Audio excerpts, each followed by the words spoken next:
Salut à tous, on se retrouve ce soir pour l'épisode 2272 du Zap Image. On commence directement avec une info qui date il y a 2 ans jour pour jour. C'était le 18 avril 2021 et 12 clubs européens annonçaient leur adhérence au projet de la Super League avant que des équipes se retirent de ce projet de la Super League. Il reste toujours 3 équipes engagées dans la Super League, même si la Super League n'a jamais vu le jour encore. Donc le Barça, le Real et la Juventus. Mais sinon par exemple il y avait Chelsea, il y avait Liverpool, il y avait le Bayern, il y avait l'Inter, il y avait l'AC Milan, toutes ces équipes sont partis on va dire de cette Super League. Donc voilà, il y a 2 ans jour pour jour, ça avait beaucoup fait parler bien sûr. Cette compète peut-être qui verra le jour un jour plus tard. Pour l'instant bien sûr c'est toujours la Ligue des Champions, la grosse compétition. Et avec les infos toujours jour pour jour, cette fois-ci il y a 6 ans jour pour jour, un certain Cristiano Ronaldo devenait le premier joueur de l'histoire à atteindre le cap des 100 buts en Ligue des Champions. C'était une victoire contre le Bayern et ce jour-là il avait marqué un triplé, Cristiano Ronaldo. Donc c'était son 100e but en Ligue des Champions. Donc incroyable bien sûr, Cristiano Ronaldo qui est toujours actuellement le meilleur buteur de cette magnifique compétition. Qui détrônera Seko Fofana, tenant du prix Marc-Vivien Fouet. Donc si le Lensois lui-même candidat à sa succession, Hakimi, Mbamba ou même Terem Moffi sont aussi en course pour être nommés joueur africain de la saison en Ligue 1. Donc on connaît les 11 finalistes du prix joueur africain de la saison. Donc voilà tous ces joueurs: Hakimi, Abdelhamid Traoré, Kamara, Abdul Samed, Fofana, Munetsi, Diallo, Moffi, Mbamba et Mama Baldé, l'attaquant troyen. Donc parmi ces 11 là, un sera élu meilleur joueur africain de la Ligue 1. Donc la saison dernière c'est Seko Fofana qui avait reçu ce prix, le joueur de lance. Bon, il est encore nommé parce qu'il peut encore recevoir ce prix. Donc, qui sera le élu? On verra bien sûr à la fin de la saison. Donc, moi, j'ai quelques noms, bien sûr, qui sortent du lot, comme voilà, c'est Fofana. Je pense aussi que Mbamba, le défenseur de l'OM, peut le mériter. Terem Moffi, je pense que peut-être le favori Terem Moffi au vu des stats qu'il a. Donc voilà les gars, même Hakimi bien sûr peut prétendre à remporter ce prix. Donc on verra les gars, dès que je connais le réélu, je dirai tout ça. Et toujours avec les joueurs africains les gars, regardez les 7 joueurs africains les plus décisifs en championnat cette saison. Le premier c'est Pencil les gars, 27 buts plus passe D. Il y a aussi Victor Osimhen, 26 buts plus passe D, tout ça cumulé. Tu en parlais tout à l'heure de Terem Moffi à la 5e position. Mais avec tous les championnats, donc 18 buts plus passe D, c'est pour ça que ça peut être le favori en Ligue 1 de recevoir le prix du meilleur joueur. Donc ça là aussi des magnifiques stats. Donc là c'est seulement en championnat, je vous parle sans compter les autres compétitions.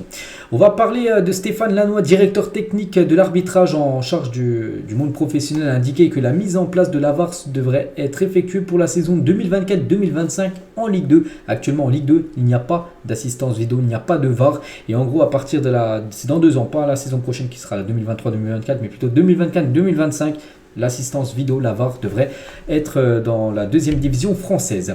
Les joueurs de Nice, les gars, sont frustrés par le silence imposé concernant l'affaire Christophe Galtier. Le gym interdit aux joueurs de parler publiquement du sujet, tandis que l'entraîneur reçoit des soutiens publics. C'est vrai que du côté de Nice, concernant les joueurs niçois, silence radio, ils n'ont pas le droit de parler par rapport à l'affaire Christophe Galtier. Cette affaire qu'on parle quand même depuis pas mal de jours. On va parler cette fois-ci de Sadio Mané qui est de retour à l'entraînement avec le Bayern Munich après sa mise à l'écart. Lors du dernier match de championnat, il était bien de retour aujourd'hui même, je crois également hier, elle était bien sûr de retour pour préparer le match de demain, parce que le Bayern demain joue contre l'équipe de Manchester City. Et Mané, les gars, avec son accrochage avec Leroy Sané, donc il est écopé quand même d'une amende d'un montant de 300 000 € suite à son altercation avec Leroy Sané. Voilà, grosse amende pour Sadio Mané. Bon après pour lui, vu que c'est l'un des plus gros salaires quand même du côté du Bayern, bon c'est pas trop un souci. Bon ça reste quand même une grosse somme d'argent. Il a dû qu'il a été sanctionné, on peut dire. Et Hassan Salihamidzic au sujet d'une insulte raciste prononcée par Sané contre Mané. Donc il a dit, c'est le directeur sportif du Bayern, nous en avons parlé avec le roi, il nous a assuré qu'il n'avait jamais rien dit de tel propos et que nous le croyons. Donc pour nous l'affaire est réglée. Voilà, du côté du Bayern, ils veulent tourner la page de cette affaire où on a beaucoup parlé là. Depuis le match aller, depuis mardi dernier bien sûr. Donc voilà, pour eux l'affaire est réglée. Maintenant la Mané va payer l'amende, ou peut-être il a payé. Il a été exclu d'un match, le match contre Hoffenheim. Donc maintenant voilà, il est dans le groupe, il sera présent bien sûr pour le match demain. Et concernant son futur, pas sûr quand même qu'il reste du côté du Bayern. Thomas Tuchel ne retiendra pas Sadio Mané lors du prochain mercato. L'attaquant ne correspond pas au profil type voulu par Tuchel et le club cherchera à le céder. Le Bayern ironise en interne en disant avoir signé son frère jumeau, pas le Mané de Liverpool. C'est vrai que les standards actuellement de Sadio Mané, c'est plutôt compliqué, comme j'ai dit. En plus il a été blessé, là il a cette affaire avec le roi Sané, donc en espérant le revoir au même niveau qu'il avait à l'époque du côté de Liverpool. Liverpool. Donc voilà, actuellement pas sûr qu'il reste une deuxième saison d'affilée du côté du Bayern Munich, Sadio Mané. Mais lui, dans sa tête, les gars, il ne souhaite pas quitter le Bayern malgré les critiques et la pression pour qu'il parte, comme j'ai dit, parce que le Bayern n'est pas trop chaud pour le conserver, alors que lui veut essayer de s'imposer du côté de Munich. L'international sénégalais est déterminé à surmonter les difficultés, à redresser la situation au club. On verra. Par exemple, s'il joue demain, s'il fait un énorme match, ça pourrait faire oublier quasiment tout ce qui s'est passé récemment pour lui. Et à la place de Sadio Mané, est-ce que vous quitteriez le Bayern dès cet été? N'hésitez pas à mettre tout ça en commentaire. Donc moi je serais lui, je pense que je continuerai quand même à rester du côté du Bayern. Après bien sûr il faut qu'il prenne une discussion avec Thomas Tuchel, si Tuchel bien sûr compte sur lui saison prochaine. On prend la direction de l'Espagne. Regardez la une du journal Mundo Deportivo. J'en ai parlé beaucoup à midi, on va revenir juste avec les deux unes aujourd'hui du côté de Barcelone, avec des ongles et des dents par rapport à Laporta, comment il a défendu le Barça par rapport à la conférence de presse qu'il a fait hier, et le Barça est innocent. Voilà les deux unes aujourd'hui des journaux catalans Mundo Deportivo et Sport par rapport bien sûr à ce Barça et l'affaire Negreira.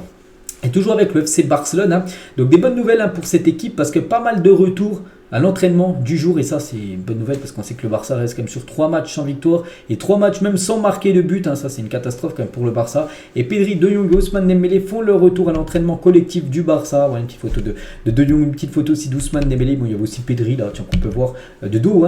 Donc concernant ces deux-là, ils devraient être de retour lors du prochain match dimanche contre l'Atlético Madrid. Concernant Dembélé, il devrait encore être forfait. Il fera peut-être son retour d'ici 2 semaines. Et concernant Dembélé, considéré comme intouchable par le FC Barcelone cet été. Donc voilà, en gros, il y a des joueurs intouchables du côté du Barça comme lui, comme Gavi, comme Pedri, comme Araujo. Donc voilà, si une grosse offre arrive, ils refuseront le FC Barcelone. On va parler de Chelsea, les gars. Après la défaite de Chelsea contre Brighton, Todd Boehly a critiqué un joueur qui a signé pour une somme importante. Le joueur n'a pas futé, ça peut être, je sais pas, des joueurs qui sont arrivés très chers. Il y en a eu pas mal, bien sûr. Pointé du doigt dans le vestiaire, le joueur serait déçu. Boehly a précisé que la hiérarchie s'attendait à mieux après avoir autant dépensé d'argent. Donc il a décrit la saison du club comme embarrassante et a tenté de les motiver avant le match retour contre le Real Madrid. Il est parti, on peut voir qu'il a prononcé un discours à ses joueurs après la défaite face à Brighton samedi. Donc voilà, il leur a dit que voilà, c'est compliqué, on ne pensait pas que ça allait se passer comme ça, on a mis autant d'argent sur le mercato pour que Chelsea retrouve son niveau dans le passé, et puis en gros ça déçoit encore, et essayer de les motiver aussi avant le match de ce soir contre le Real. Et un ancien salarié de Chelsea sur l'arrivée de Todd Boehly au club, il a dit quand ils sont arrivés, donc les Américains, quand ils ont acheté cette équipe de Chelsea, donc les Américains ont enchaîné des réunions où ils expliquaient ce qu'ils avaient fait dans le passé et comme ils allaient transformer Chelsea sans écouter leur interlocuteur. C'est lunaire. Donc ils n'ont rien voulu écouter, les nouveaux investisseurs. Donc voilà, Todd Boehly et tous ceux qui sont venus avec lui pour remplacer Abramovich, l'ancien président, vous vous souvenez, le président russe, l'ancien président de Chelsea. Et ils sont arrivés avec leur idée, voilà, parce que lui c'est un propriétaire aussi d'un club de baseball. Il a déjà fait ça dans le passé, c'était bien passé, mais dans le foot c'est pas pareil. Et puis on peut voir que ça échoue, on peut dire, à son arrivée. Pourtant, il a mis quand même les fonds, il a mis un investissement, mais pour l'instant, ça ne répond pas niveau résultat.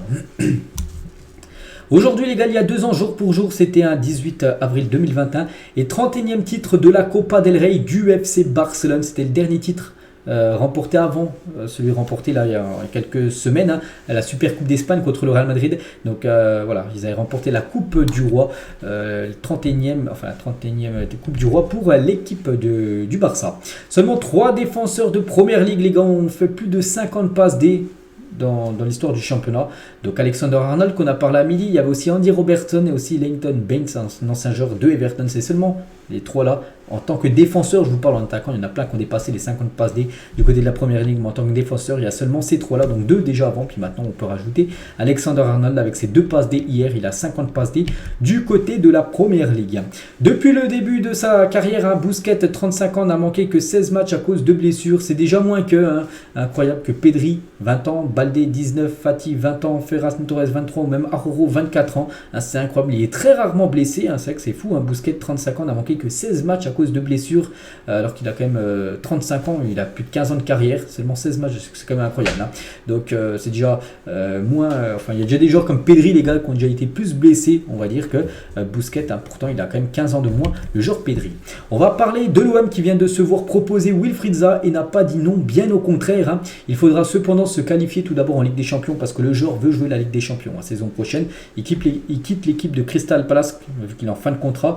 Donc bon, après il y a l'OM, hein, mais il y a aussi Arsenal et aussi les pays du Moyen-Orient. Hein, l'équipe de Al Nasser par exemple est intéressée voilà, pour s'offrir Wilfried Zaha qui sera très intéressant vu qu'il est en fin de contrat, donc il rejoindrait n'importe quelle équipe gratuitement. Messi les gars, cette saison Ligue 1, pas mal les stats, hein, 26 matchs pour 15 buts et 14 passes D pour Léo Messi, ce qui fait en 26 matchs décisifs à 29 reprises. Hein, Léo Messi qui nous fait une belle saison, c'est peut-être ses derniers matchs là du côté du PSG parce qu'on le voit partir hein, ailleurs, hein, peut-être retourner du côté du Barça l'été prochain.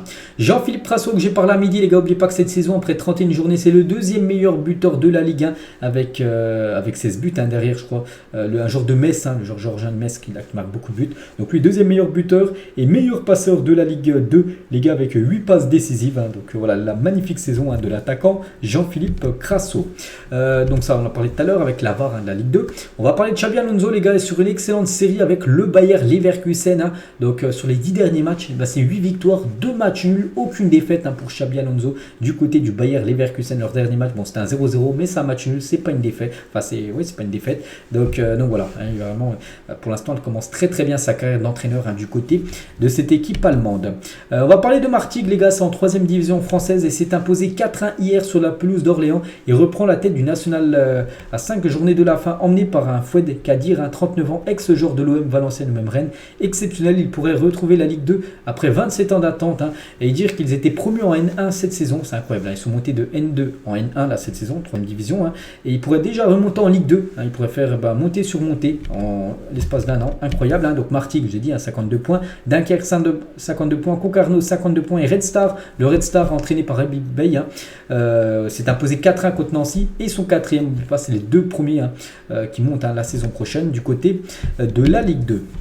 Pascal Gastien, les gars, entraîneur de Clermont, il a dit hein, j'ai une bande de cinglés avec moi. On peut grignoter des places, on a l'air d'être une équipe de rigolos, mais je pense que tout le monde a envie d'être dans les 10 premiers à la fin du championnat. Donc voilà ce qu'il dit, hein, c'est que Clermont a l'impression. Au tout début de saison, je crois leur premier match, j'avais joué contre le PSG, ils avaient pris un 4-0, je crois, ou 4 ou 5-0, je sais plus ce qu'ils avaient, ils avaient pris une grosse raclée contre le PSG. C'était la première ou deuxième journée de la Ligue 1, on les voyait vraiment s'effondrer, tout ça. Puis regardez, là actuellement ils sont très bien classés et très bien partis hein, pour rejouer une nouvelle saison en Ligue 1. Info l'équipe, les gars, le journaliste Romain Moulina a été auditionné lundi par la brigade de répression du banditisme de Versailles. Il s'est défendu d'avoir mené la moindre cabale contre Keira Amraoui. Voilà, donc voilà, Romain Moulina, que je vous dis de temps en temps de ses déclarations entendues par la police actuellement. Les équipes qui ont bénéficié du plus grand nombre de pénaltys cette saison en Ligue 1, bah, c'est bien l'équipe corse de Ajaccio, les gars, qui a obtenu 9 pénaltys cette saison. Auxerre, Clermont, Lille, 8 pénaltys, Monaco, Lens, Nice et Reims, 7 pénaltys. Les équipes qui ont obtenu le moins, bah, c'est bien Rennes, hein, les gars, seulement 2 pénaltys obtenus par le Stade Rennais cette saison en Ligue 1. Paul Pogba, les gars, a été réentendu par les juges hein, le 28 mars dernier et est toujours en quête de vérité sur son incroyable séquestration du 19 mars 2022. Hein. Cette affaire a eu beaucoup d'impact sur mon corps et mes blessures hein, par rapport, vous savez, à l'affaire Paul Pogba et ses frères, tout ça, qu'on parle plus là, vu que c'est passé, mais bon, on avait beaucoup parlé il y a quelques mois. Donc il dit que ça a eu beaucoup d'impact sur son corps, sur ses blessures, parce qu'on sait qu'il a vécu une saison très compliquée par rapport aux blessures à Paul Pogba. Magnifique concept de maillot anniversaire pour l'Olympique de Marseille. C'est Santhetix, les gars, ce Twitter qui fait des prototypes de maillots que je vous présente, hein, souvent quand il en fait un nouveau. Donc là, cette fois-ci, c'est le maillot de l'OM. Hein. Pas commercialisé, mais il serait magnifique, bien sûr, ce maillot de l'OM. Miralem Pjanic, Mehdi Benatia et leur enfant, les gars. Une petite photo des 2 anciens joueurs de la Juventus Turin. Un terrain de foot, les gars, moi je sais pas où c'est, hein, je sais pas du tout, mais regardez, c'est sur contexte football qui met des photos de football, on va dire, plutôt marrantes, tout ça. Donc bon, on peut voir qu'il n'est pas droit, hein, tout simplement, le terrain de foot.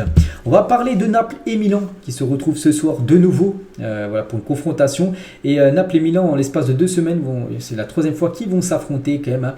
Donc pour l'instant, avantage à Milan avec une victoire 4-0 en Série A, une victoire 1-0 au match aller. Donc voilà, maintenant c'est à Naples, c'est ce soir. Donc voilà, gros match, hein. C'est quand même un match pour se qualifier pour une demi-finale de Ligue des Champions. Et l'AC Milan a été perturbé par environ 200 supporters napolitains devant leur hôtel, hein. Klaxon, chants aux fumigènes et feux d'artifice ont rythmé la nuit des Rossoneri avant leur match crucial. En gros, toute la nuit, les gars, je ne sais pas s'ils ont réussi à dormir la nuit dernière, là, de lundi à mardi, parce qu'il y avait plein de supporters de Naples, hein, qui ont fait des klaxons devant l'hôtel des supporters de l'AC Milan. Il y avait des klaxons, il y a des feux d'artifice qui ont été craqués en plein milieu de la nuit pour gêner leur sommeil, hein, pour qu'ils ne soient pas en forme ce soir. On verra ce que ça va donner, hein. Et Naples, les gars, à domicile cette saison Ligue des Champions, voilà, c'est quand même très costaud. Ils ont joué 4 matchs, ils ont gagné les 4. Donc 4-1 contre Liverpool, 4-2 contre l'Ajax, 3-0 contre Rangers et 3-0 contre Francfort. Et ce soir, c'est l'AC Milan au programme pour eux. Donc ça qui met minimum 3 buts à chaque fois lors de leur match à domicile en Ligue des Champions. On verra ce soir ce que ça va donner. J'en parlerai bien sûr demain à midi du résultat. Et le Real aussi joue, hein. Et lors de ses 3 derniers matchs contre Chelsea, Benzema a marqué quand même 5 buts, hein. Au total, le Français a marqué 20 fois, donc 20 buts en 26 matchs face à des équipes anglaises. Donc voilà, est-ce que ça sera de nouveau le festival à Masterclass Benzema? Verdict là dans quelques heures, hein. N'oubliez pas que la saison dernière, il y avait déjà un Chelsea-Real. Le Real s'est imposé 3-1. Triplé de Karim Benzema. On verra si ce soir, de nouveau, c'est un gros match de Karim, hein. Et Benzema deviendra ce soir le 5e joueur de l'histoire à passer la barre des 150 matchs de Ligue des Champions. Il y a déjà Ronaldo 183, Casillas 177, Messi 163, Xavi 151 et Benzema est à 149. Donc s'il est titulaire ce soir, il sera à son 150e match du côté de la Ligue des Champions pour Karim Benzema. Et en cas de qualification ce soir face à Chelsea, hein, Benzema jouera sa 11e demi-finale de Ligue des Champions. Donc voilà, le Real, hein, pourrait se qualifier quand même en demi-finale de la Ligue des Champions 11 fois, hein, s'il se qualifie ce soir, sur les 13 dernières éditions. C'est incroyable, hein, les gars, ils ont échoué seulement 2 fois. Je me souviens un coup contre l'Ajax, vous avez été éliminé dès les 8e, puis je me souviens plus dans le passé. Donc voilà, s'ils atteignent de nouveau le dernier carré, ce serait incroyable pour le Real Madrid. Et on finit, les gars, cet épisode toujours avec la Ligue des Champions et les pourcentages en gros de gagner la Ligue des Champions. On peut voir, hein, par rapport aux bookmakers. Donc pour l'instant, c'est City 95%, Real 92%, Inter 91%, Milan AC 59%.